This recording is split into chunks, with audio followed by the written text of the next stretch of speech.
Hey IPM class. I recorded this and accidentally closed my computer before it was done saving, and so it deleted it. So this is an abbreviated version I'm recording in my office right now. So the purpose of this lecture is to address some of the real on-the-farm issues that are associated with IPM. Specifically around the idea that oftentimes when you go to the field to try and set up an IPM program, you may come up against people who are genuinely uninterested or maybe are very skeptical. And so we're going to talk about some of the things that you can do to help convince people of the benefits of an IPM program, and also talking about a little bit about written recommendations and their role in limiting liability. Because when you do make IPM recommendations, there's always the chance that you'll have some sort of issues around liability. All right, so the reality is that as it stands right now, IPM is the most widespread pest management paradigm that there is in the world, or at least in the United States. I don't want to oversell it.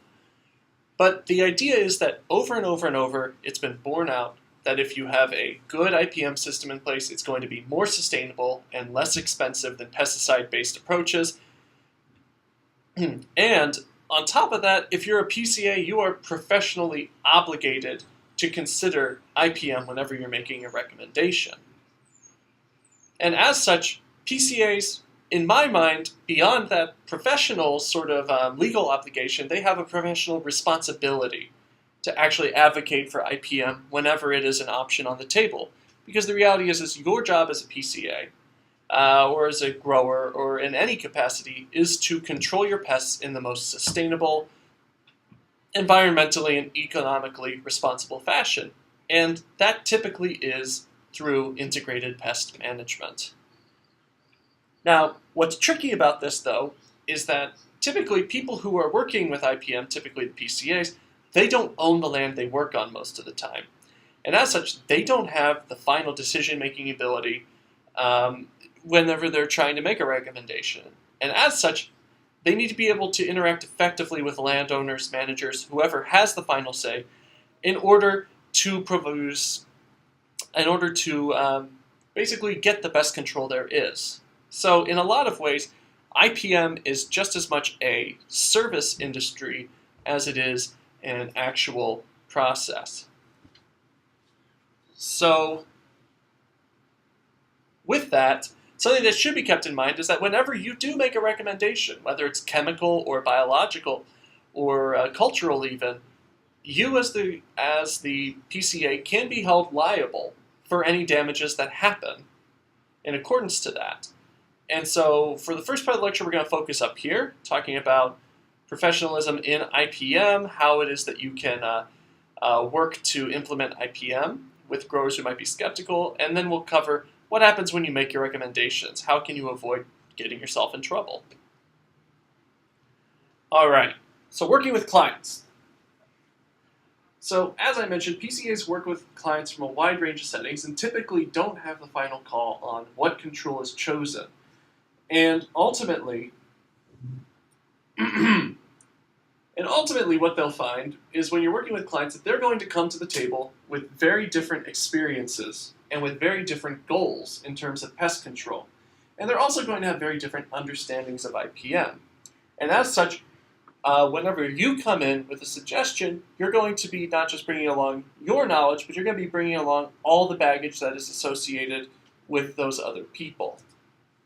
And because the growers are the ones who make the final decision, it's not really your choice. You have to convince them.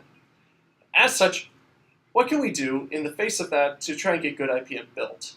Well, the first thing to really do is to recognize what the expectations are of the client, to understand how they perceive risk and how IPM can seem risky, and also how to effectively communicate our recommendations in a way that is appealing to the grower. So, as I've mentioned several times in this course, the first thing to note is that IPM is a spectrum, right? And that it ranges from here on sort of the I guess if you're watching this, yeah, this will be the far left side. We have sort of the least intensive of practices, those that don't take much biological knowledge and also don't take much effort, things like scouting, GMOs, resistant cultivars, going all the way to the right, where things are very intensive. You need to know a lot about the ecosystem to build push-pull polycrops. That's a lot of work intercropping those. Area-wide programs require a lot of coordination. Excuse me. And where a grower is on the spectrum is largely going to depend on the crop they're growing, where they're located, the pests that are present, their economic constraints, the market forces. There's all sorts of things that are going on that are determining where it is that the grower wants to sit on this spectrum. Now, ideally, what a PCA is doing when they're doing a good job is they're helping that grower shift a little bit to the right. They're not necessarily going to push them all the way over to the most intensive, but they can push them from a place of very little biological knowledge and effort to an area of a little bit more. And the reward that the grower is going to get from this is that they're going to have a more sustainable pest control system and they're going to use less chemicals. And if done well, this is going to save them money, and they're going to appreciate that. Now, the reality is that, as I mentioned, most growers are already on this spectrum somewhere. There are very few growers who are basically not using IPM at all, which would be people who basically just spray on a calendar and don't scout. In fact, more or less since the 1970s, the governments of the western United States, the state governments, have been pumping all sorts of money and resources into developing good IPM programs. Excuse me. And as such, more or less since the 70s, a lot of growers have been exposed through education or through PCAs to lots of IPM techniques. And to a large extent, these IPM tactics are so widely used that growers don't even think of them as IPM anymore. Things like scouting, thresholds, mulching even, resistant crops. A lot of these were advocated widely through IPM programs. But now, people don't even think about it. They think of it as conventional control. And ultimately, that's maybe the goal of IPM. We don't want people to sit there and think, ooh, this is IPM every time they do it. We want them to just use these tactics and do the best control possible in the most sustainable way. Now, in 2015, this data was really borne out in that, I got it myself. The Western IPM Center released a report in 2015 where basically they spoke to a whole bunch of growers all up and down the western seaboard and asked them how many of them carried out certain IPM tactics. Now, this data right here is the amount of IPM adoption for orchard crops in California. And so what we have here are various IPM tactics, and we see the percentage of growers who say that they do use them. And what you'll see is that for every single tactic, except for pheromone use, more than 50% of growers actually are using some sort of IPM tactic. So it is widely used. Now, this data was from back in 2012, I want to say. So this predates widespread use of pheromones. I'm going to guess that pheromone use is over this 50% mark now. Being that puffers have come out in the last few years, which have really opened up the market. Now, one thing I'd like you to notice is that perhaps the most basic IPM tactic here, scouting, is used by well over 90% of growers. I think the number was 96. So more or less, everybody is using some form of IPM. Now, considering how widely IPM is used, you may be a little impressed with just how many people are still openly hostile to the whole idea. There are, oftentimes, it's very difficult to introduce a new tactic and actually get people on board. And a lot of that difficulty is really around perceptions and anxieties about IPM. Now, this should come as no surprise to people working in the food industry, but perception and anxiety drive a lot of our decisions around what we eat. So, I mean, just think of it like, think of the organic market, where you have many organic foods that have similar, if not higher, pesticide application rates, but are perceived as being safer because they are organic. Similarly, you have this movement towards labeling for things that are non-GMO. I noticed the other day I went out and bought some Smucker's jelly, and on the side of the jelly it said, produced without GMO products. And I couldn't help but sit there and think, I don't know if there's such a thing as GMO strawberries or sugar, and that's about all that's in this. So, anyway, point being that there's no scientific evidence that GMOs are bad for the planet or bad for people, but there is a perception that they are, and as such it drives people's decisions around eating and purchasing. And as such, in IPM, there are a lot of perceptions, especially around the idea that IPM is risky and prone to failure, that it has high costs, and that it provides less control. And there have been some studies performed that are really oriented towards trying to tease apart this relationship and see, if there's anything that can be done to reshape these perceptions. And what's been really demonstrated is that at the outset, people are really concerned about IPM working and how much control they're going to get. But once they learn how to do the technique and they have a couple years of practical application under their belt, they get on board for IPM in a really big way. So there was a study performed in 2009 by the in the 1990s and the early 2000s, by the Utah Department of Agriculture. They wanted to implement an IPM program for their fruit tree growers based off of the ones used in Washington, Oregon, and California. And so they essentially, before they launched the program, they met with growers and they asked them to say, basically, if they perceived these various factors, lack of knowledge, high cost, high risk, etc., to be real impediments to them using IPM. And so in 1996, before they started the program, you can see that a lot of people saw these major impediments to IPM. There was especially significant concern around the fact that they didn't know how to use it. Everybody thought it was going to be more expensive, that it would be riskier, and that it would provide less control. Then, after 13 years of carrying out the program and doing widespread educational programs, they came back to these same growers and they asked them again, what do you perceive as being the greatest impediment to using IPM? And we just see these massive shifts in numbers. They go from 77-point drop in higher cost. That's 77% of growers went from saying it was too expensive to just 23. Well, so 77% decrease. So went from 100 to 23. 98 to 8 in it being riskier. 98 to 10 in lower levels of control. 78 to 4 for quality of control. I mean, these are huge drops. The only one that didn't drop very much was the lack of knowledge.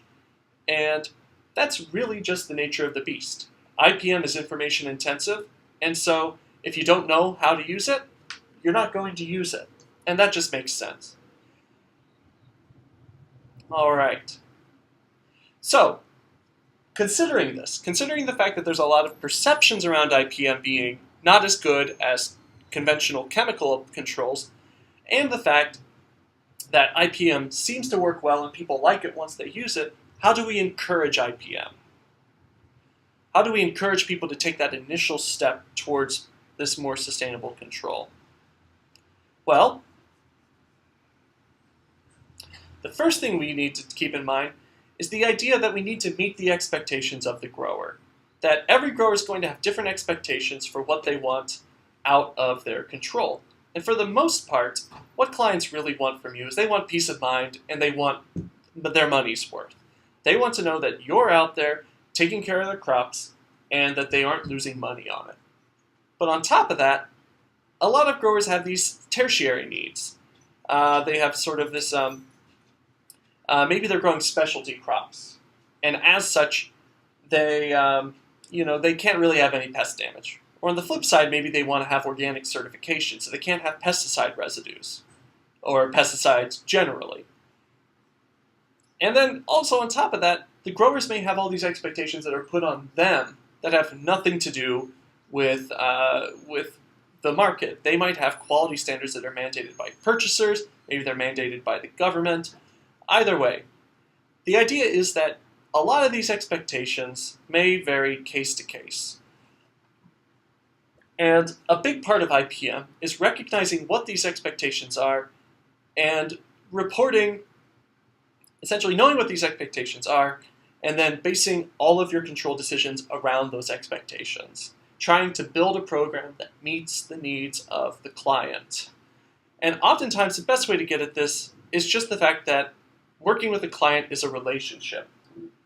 There's a bit of a two-way street. You expect them to be upfront with you about their expectations, and they expect you to be responsive to those expectations and to give them the sort of product they are looking for. Which is what I just said, right? Essentially the idea that you need to recognize these expectations and build your IPM program around them.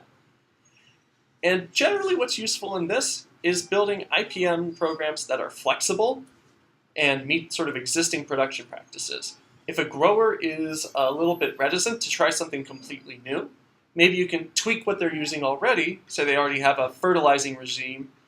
Maybe you can tweak it, say, well, could you try applying this rate or this particular type to avoid pest attraction? This is also based around tailoring IPM to meet the client, the equipment, the marketing strategies that the grower is using. In the end, a good IPM strategy is one that's not too difficult to pick up right away.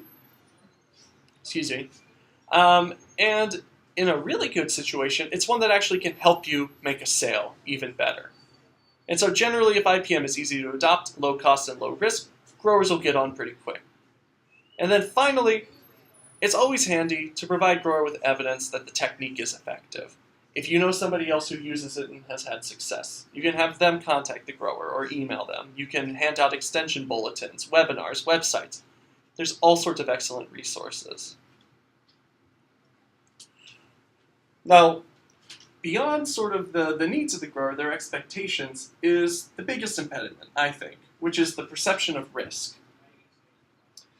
Now, risk ultimately is a matter of perception, how we choose to look at particular situations. And it's going to be informed by a lot of the baggage we carry with us. What is our past experience? What are the values that we hold? And what are our expectations? And if you think about it, growers are naturally going to be adverse to risky behavior. If you're a grower, you can expect somewhere between 1 and 3 big paydays a year. And as such, one big pest management mistake can have a severe cost. And with so many growers kind of living on the edge of profitability and bankruptcy, a seemingly risky technique is not going to be something they invest in. So, now what's difficult to convey to a grower oftentimes is the idea that IPM is in and of itself designed in such a way to actually reduce the amount of risk that we have in pest control. Now, chemical-heavy processes are appealing because you spray a chemical, you get an immediate knockdown, and it seems very powerful. You have low pest counts, and that generally feels really nice. But the reality is relying heavily on chemicals, as we've already talked about, opens yourself up to many potential problems, primarily things like secondary pest outbreaks, resurgences, resistance problems, in which the chemicals work really well until they stop working, and then you're kind of up the creek. IPM is built in such a way that we monitor to make sure that we only treat when needed, and that any bugs that are out there, or pathogens or whatever, are at manageable levels. Since we integrate multiple control techniques, if any given technique fails, we have at least 1 or 2 backups that are in place to reduce the amount of damage that may occur. And then finally, because we're using pesticides less frequently, the chances of a secondary pest outbreak, resistance or whatever, is much lower. And so we know when we bust out that chemistry, it's probably going to work. And then finally, I'd say amongst all of these issues, a common thread is just the fact that you need to consistently be communicating with clients the importance of IPM and the benefits that it provides. And so it's a matter of effectively communicating what it is that you have and what it is that you plan on doing. So as such, it's important to regularly meet with these growers, tell them what's going on in the field, what it is you're seeing, how the crop is developing. And also to supply growers with written reports, with summaries, maybe on a monthly, weekly, bi-monthly rate. Either way, Let them know that you are out there, you are looking, and that you know exactly what's going on in their crop. And that'll go a long way towards building a lot of trust. And I think that's what it really comes down to, is trust. That if you establish that you know what you're doing, and that you have their best, essentially that you have their best at heart, that you are going to build a good IPM system for them, they're going to give you a lot more leeway in how those systems get built. All right. So, moving on to the second part of this presentation about liability. So in the state of California, PCAs are viewed an awful lot like doctors. Whereas a doctor prescribes medicine and provides sound advice, PCAs are considered experts in plant health. They are plant doctors. And as such, clients are more or less at their whim in terms of making pest control decisions. And in fact, since you can't really apply a pesticide without a PCA's recommendation, you just have to trust. So similar to a doctor who has malpractice insurance in case they make a mistake, a PCA is held liable for any damage that's caused by their recommendation. So essentially, since you're the expert and you're the one who's supposed to know better, if something happens on your watch, it's your fault. And this includes things like losses of crops, damage to plants, and even cases where you have like bee kill-offs. Now, to cover this, PCAs are required to have liability insurance in order to have a pest control business license. This is mandated by 2 different California regulations, and as such, PCAs have a way to cover themselves. But in some cases, especially when you're dealing with high-value crops, like almonds, citrus, pistachio, whatever, one ruined field can be enough to clear out insurance and bankrupt a PCA if they're not careful. So, how is it that we reduce this potential liability? Now, admittedly, you can't be held liable for a mistake that occurs with biocontrol or with a cultural control technique. The reality is that those techniques have such low risk. If you release a bunch of lady beetles, worst case scenario, they don't provide as much control as you'd like. And generally, if a grower is going to let you release those lady beetles, they understand the risks. On the flip side, a pesticide has a lot of potential to do damage. A pesticide can contaminate groundwater. A pesticide could strip the leaves off a plant. A pesticide could drift into a neighbor's field and contaminate their crop right before sale so they don't meet residue limits, right? So as such, as a PCA, when you're recommending a pesticide, that's really the time when you need to be really concerned about liability. So something to remember is that as a PCA, when you write a recommendation for a insecticide or a pesticide, you are responsible for knowing all of the chemical restrictions. That is, you need to know what crops it can be sprayed on, the rate, the dangers to non-targets, endangered species, groundwater. That's your job. It's not the grower's job, that's not the applicator's job, it's your job. You're also supposed to know the track record of the chemical. So does this chemical work in this particular situation? Have you had any luck with it? If you're unfamiliar with one, though, you can always get in touch with various other professionals. And you're also responsible for knowing the local ordinances that govern this chemical. So essentially, whether you're in an area that has endangered species, groundwater, or county-level restrictions for applications. Luckily for you, for the most part, if you're using a technology like Agrion or various other things along those lines, a lot of this information is going to be spelled out for you, and you're going to get warnings if you're doing something against the law or against the label. And worst case scenario, the information is on the pesticide label, so you can always go there to check things out. Consequently, one of the best ways to reduce potential liability is to use something like a data management software program. These automatically update and keep the labels fully, in the right. And also, these programs keep track of every other recommendation you've made, so they can see any potential conflicts with past applications, whether you're rotating your modes of action, what crops are planning on going in or have been in case there's some residue issues. Generally, these things go a long way towards making sure that you don't make an accidental mistake. Another aspect of liability is that sometimes PCAs are going to have to be the voice of moderation.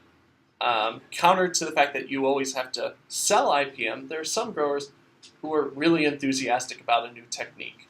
They've got some new chemical or some new biocontrol agent, and they're really excited about getting it out in the field. So sometimes you're the one who has to say, you know what, I think that's a great idea, but let's test it out somewhere first. Let's run a trial. And let's see how this thing does, and whether there's any sort of associations with various environmental factors, or if it even just works in the first place. And generally, a good rule is that if you're working with a chemical, figure out its capabilities first in a small source, and then scale it up if it works.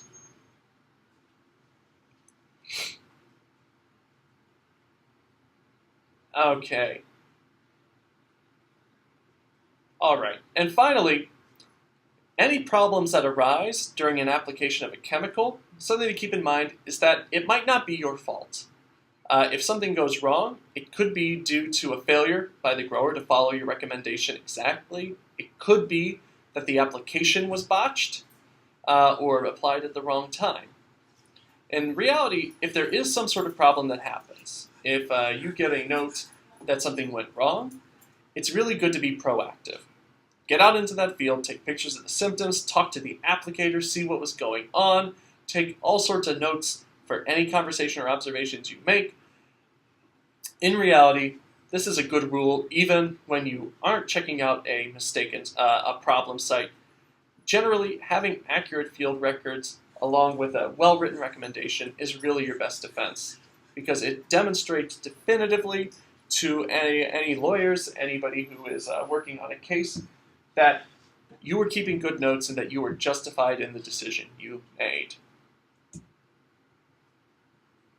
All right, and finally, the last thing you can do to protect yourself from liability is the written recommendation. This is arguably the most important part because a written recommendation is legally binding. It's essentially a contract between you and the grower. And so it is possible to make an oral recommendation. I don't recommend it because there's a lot that can be misconstrued orally. A written recommendation is really a good way to avoid any misunderstandings and avoid any sort of major liability problems. And anymore, written recommendations are required by law. And so anytime that a recommendation is performed, you're going to need to submit a written copy, as well as a copy to the property owner. You keep one that you in your own files for a year, and then beyond that, you also need to give one to the pesticide applicator and dealer. All right.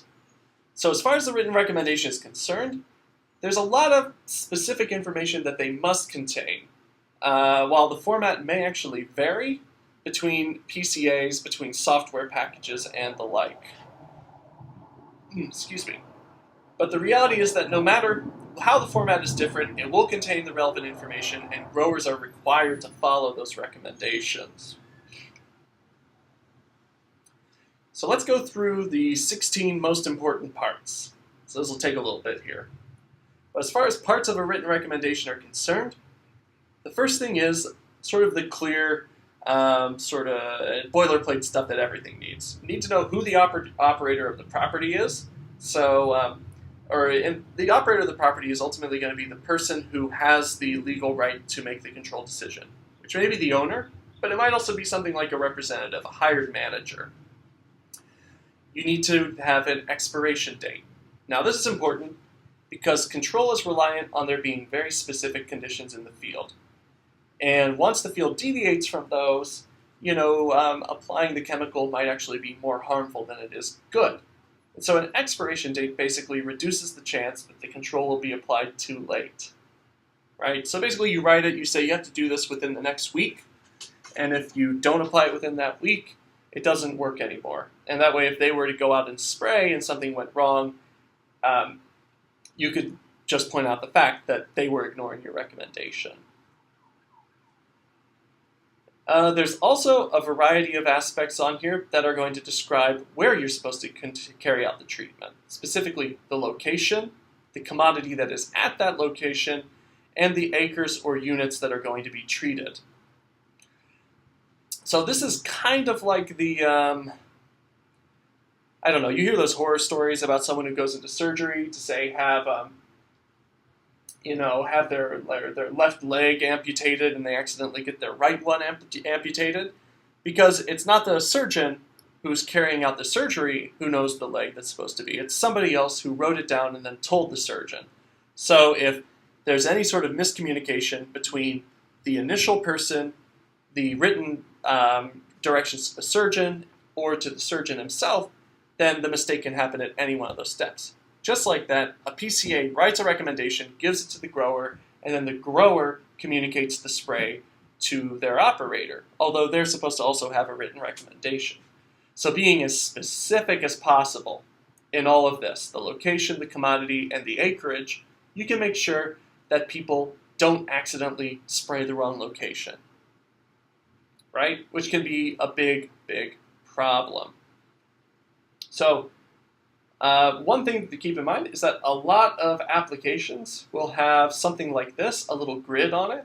And what this grid is really useful for is drawing little maps showing the exact place you want sprayed.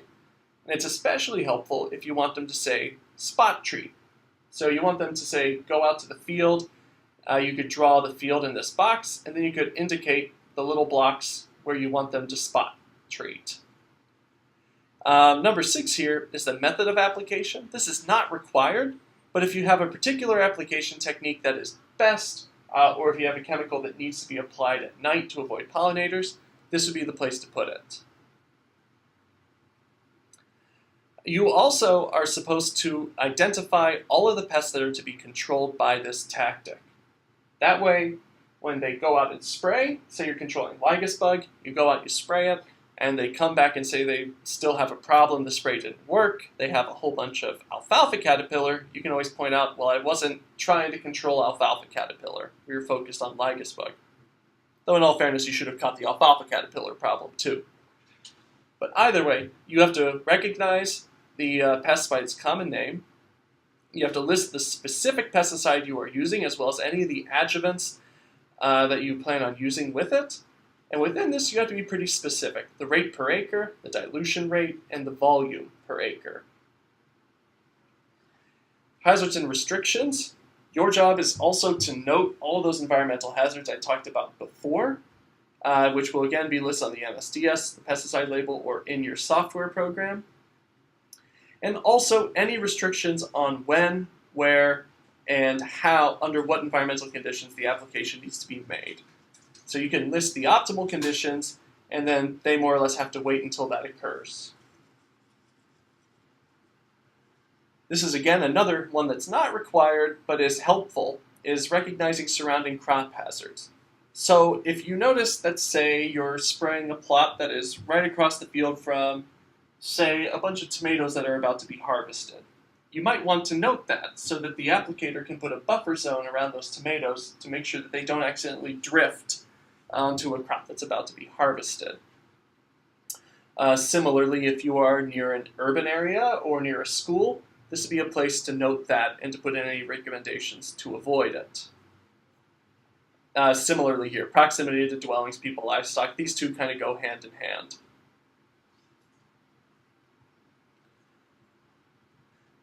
And then number 13. This is an important one. So in many cases, you'll have to write a recommendation even if the control is not a pesticide. So 13 is where those recommendations would go. So essentially, if you're recommending biocontrol, some sort of cultural control, anything like that, you have to write it in here. And this is more or less going to be an open box in which you are going to have to spell out exactly what you want the property manager to do. And because you're asking them to do something more complex than a spray, oftentimes you have to be extremely detailed in order to make sure that it is done exactly the way you want it to be done. So generally, you might not be able to get it in a little box, So what you can always do is write in the box, see attached document, and then you can put any documents, maps, diagrams in at that location. So finally, at number 14, you have to explain how you determine the need for a pest control treatment. So basically, you're justifying your decision. You need to have a record that shows that you were justified in the treatment. You need to say how it is that you made that decision, so you can attach monitoring data. You can tell people how it is you collected the information. You'll need to list any crop and site restrictions. So like I mentioned, things to do with like groundwater contamination, but also any sort of re-entry intervals, harvest intervals, restrictions on mode of action rotation should be listed as well. And then finally, you sign the thing. PCA would sign, date, and put their PCA license number on all recommendations, so everything that is submitted can be traced back to them. And this applies, again, to all control techniques, not just pesticides.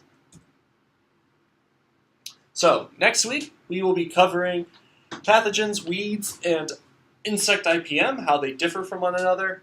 Well, we already covered it. As I said, I'm recording this, down the road, so you've all heard all this. All right.